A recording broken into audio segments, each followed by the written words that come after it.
పవన్ కళ్యాణ్ గారు మనందరికీ తెలుసు.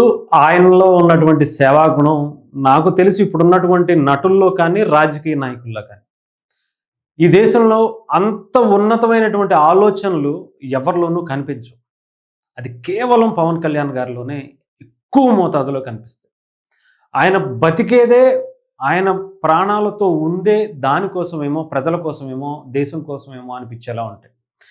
మనందరికీ తెలుసు, ఆయన మొదటి సినిమా నుంచి ఇప్పుడు రాజకీయాల్లో డిప్యూటీ సీఎం అయినంత వరకు కూడా దేశం కోసం ఏదో ఒక విషయం మీద ప్రజల్ని ఎడ్యుకేట్ చేయడం కోసం అటు అప్పట్లో సినిమాలు లేదంటే డైలాగులు చెప్పుకుంటూ వచ్చారు. ఇప్పుడు దాన్ని నిజ జీవితంలో ఆయన నిజం చేస్తూ చూపిస్తున్నారు.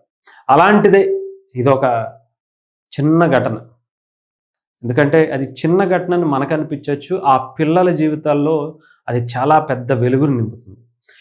పిఠాపురం నుంచి అమరావతికి బయలుదేరిన చిన్నారులు, కొంతమంది చిన్నారులను పిఠాపురం చుట్టుపక్కల ఉన్నటువంటి ఆ గ్రామాల్లో, ఎందుకంటే వాళ్ళకి తల్లిదండ్రులు లేనటువంటి పిల్లలని పవన్ కళ్యాణ్ గారి అన్నీ తానే వాళ్ళని చూసుకోవటం. పవన్ కళ్యాణ్ గారి మనసు చాలా పెద్దదే. ఆయనకి ఇవ్వటమే తప్ప తీసుకోవడం ఎప్పుడూ కనిపించలే. ఈవెన్ స్టిల్ గవర్నమెంట్లో ఉంటూ కూడా గవర్నమెంట్కి కూడా ఆయన్ని తిరిగిస్తున్నారు. ఆయన ఆఫీస్ ఆయనదే పెట్టుకున్నారు. ఆయనకి సంబంధించినటువంటి అనేక కార్లు ఇంకొకటి అన్నీ కూడా ఆయనవే. ఆయన డబ్బులు గవర్నమెంట్కే ఇంకా లాభం చేకూర్చేటువంటి కార్యక్రమాలే చేస్తున్నారు. అలాంటి వ్యక్తి ఈరోజు ఇంతమంది చిన్నారులు పిఠాపురం నియోజకవర్గం నుంచి తల్లిదండ్రులు లేని పిల్లలను అమరావతికి బయలుదేరారు. పవన్ కళ్యాణ్ ఆదేశాల మేరకు 2 బస్సులలో పిల్లలను అమరావతికి తీసుకెళ్తున్నారు. పాడాపీడి చైత్ర వర్షిణి సారథ్యంలో తల్లిదండ్రులు లేని పిల్లలను గుర్తించారు. పవన్ కళ్యాణ్ ఈరోజు మధ్యాహ్నం మంగళగిరి ఆయన కార్యాలయంలో పిల్లలతో కలిసి మాట్లాడబోతున్నట్టుగా కూడా తెలుస్తుంది. కొంత టైం కూడా స్పెండ్ చేయబోతున్నట్టుగా తెలుస్తుంది. చాలా సందర్భాల్లో ఎన్నో అనాథాశ్రమాలకు ఒక మహిళ అప్పట్లో చాలా వైరల్ అయింది, మనకు తెలుసు. ఆయన ఇంటి ముందు నుంచుంటే పిలిచి మరీ, అమ్మా నీకేంటమ్మా అని చెప్పి భోజనం పెట్టి డబ్బులు ఇచ్చి, మిగతా డబ్బులు నేను వేస్తానమ్మా, అనాథాశ్రమాన్ని జాగ్రత్తగా చూడండి అని చెప్పి ఎవ్వరికీ తెలియకుండా పంపించారు అని చెప్పి ఆమె చెప్పుకుంటూ చాలా పవన్ కళ్యాణ్ గారిని అభిమానించి చాలా సందర్భాల్లో బయటకు వచ్చి చెప్పారు. వచ్చి చెబితే తప్ప ఎవరికి తెలియదు. అంటే పవన్ కళ్యాణ్ గారు ఎడం చేత్తో చేసిన సహాయం కుడి చేతికి కూడా తెలియకూడదు అనుకునేటువంటి కుటుంబంలోనే పుట్టారు. ఈవెన్ చిరంజీవి గారి నుంచి మొదలు పెడితే పవన్ కళ్యాణ్ గారు, రామ్ చరణ్ గారు, ఆ కుటుంబంలో మొన్న అకీరా నందన్ వరకు అందరూ కూడా అదే టైప్ మనస్తత్వంతో ఉండేటువంటి వ్యక్తులే. వాళ్ళ గురించి, వాళ్ళ అవసరాల గురించి, వాళ్ళ పిల్లలు ఉండేటువంటి ఆస్తుని సంపాదించి కూడా దాన్ని కరగజేసుకుంటూ ప్రజల కోసం ప్రజలకు పెడుతున్నటువంటి కుటుంబం. నిజంగా పవన్ కళ్యాణ్ గారు పిఠాపురానికి దొరకటం ఎంత అదృష్టమో ఆలోచించండి. ప్రతి విషయాన్ని, ప్రతి చిన్న విషయాన్ని 10th క్లాస్లో వాళ్ళకి గవర్నమెంట్ స్కూల్లో చదివించినటువంటి వ్యక్తులకు ఎక్కువ మార్కులు వచ్చినాయా, పవన్ కళ్యాణ్ గారే దగ్గరుండి వాళ్ళకి ఏం చదువుకుంటారో అవన్నీ ఇవ్వటం. అలాగే ఎవరికన్నా ఆర్థికంగా అక్కడ చదువుకుందాం అనుకునేటువంటి వాళ్ళకి, మధ్యతరగతి వాళ్ళకి, లేదంటే చదువుకునే స్తోమత లేని వాళ్ళకి పవన్ కళ్యాణ్ గారే కనిపిస్తున్నారు. ఒక అమ్మాయి డాక్టర్ చదువుతానంటే వాళ్ళకి డబ్బులు ఇచ్చారు. స్కూల్కి ఒక అబ్బాయి ఎక్కడో నేషనల్ స్పోర్ట్స్కి వెళ్ళాలంటే పవన్ కళ్యాణ్ గారే డబ్బులు ఇస్తారు.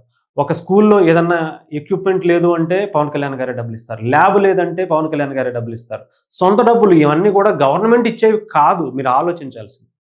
ఇది కేవలం పవన్ కళ్యాణ్ గారు కష్టపడి సంపాదించినటువంటి సొమ్మే. అది కూడా మనందరికీ తెలుసు.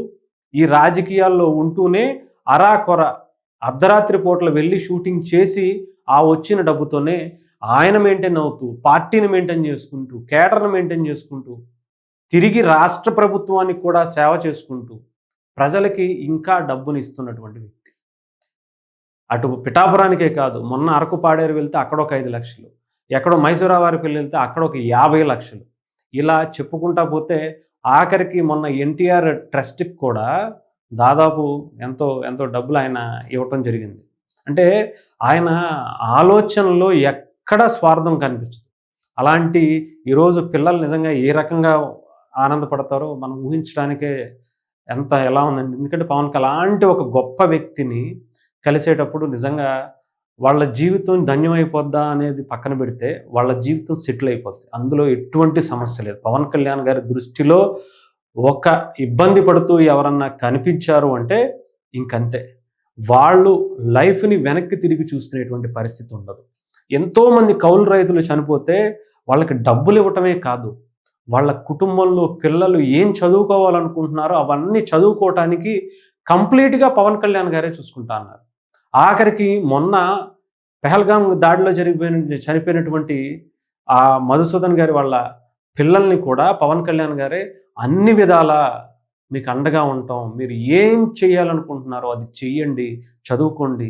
మా బాధ్యత మొత్తం నాది అని చెప్పి చెప్పుకుంటం జరిగింది. అంటే పవన్ కళ్యాణ్ గారు ఎంత బలమైనటువంటి ధైర్యాన్ని వాళ్ళకిస్తారనేది ఆలోచించండి.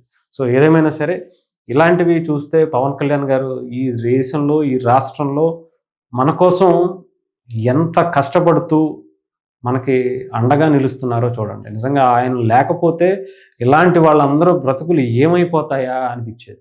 ఇప్పటికే ఆయన మార్క్ పరిపాలనను చూపిస్తూనే, రాష్ట్రంలో ఒక కొత్త ఒరవడిని సృష్టిస్తూనే పంచాయతీరాజ్ శాఖలో అడవి శాఖ మంత్రిగా, పర్యావరణ శాఖ మంత్రిగా, ఒక అద్భుతమైనటువంటి మంత్రిగా ఆయన పనితీరు కనబరుస్తూనే, ఇంకొక పక్క అందరిని హక్కుని చేర్చుకునే పని, దేశం కోసం ఆలోచించే తత్వం, ప్రజల కోసం ఆలోచించే తత్వం, చిన్న చిన్న పిల్లల గురించి కూడా ఆలోచించే తత్వం ఒక పవన్ కళ్యాణ్ గారిలోనే మాకు కనిపిస్తుంది.